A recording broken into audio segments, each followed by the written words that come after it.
অনেকের ইনজুরির কারণে ওয়েস্ট ইন্ডিজের বিপক্ষে টি-টোয়েন্টি সিরিজে সুযোগ পেয়েছিলেন শামীম হোসেন পাটোয়ারি।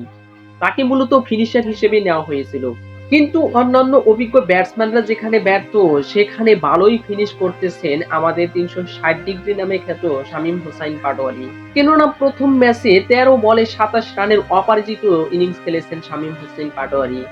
তার ওই ধারাবাহিকতা দ্বিতীয় ইনিংসে যখন একের পর এক উইকেট যাচ্ছিল বাংলাদেশের, মনে হচ্ছিল ১০০ রানই করতে পারবে না বাংলাদেশ।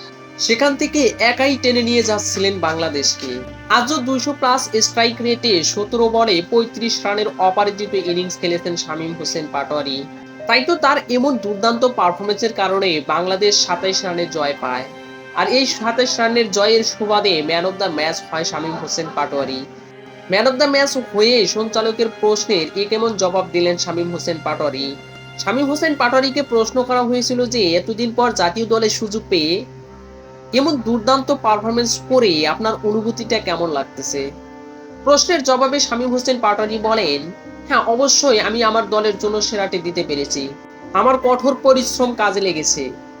আশা করি সামনের ম্যাচগুলোতে আরো আমার সেরাটা দিতে পারবো। তো সুপ্রিয় দর্শক, শামীম হোসেন পাটোয়ারি কি এই ধারাবাহিকতা ধরে রাখতে পারবে নাকি পারবে না তা অবশ্যই জানাবেন আমার কমেন্ট সেকশনে। ধন্যবাদ।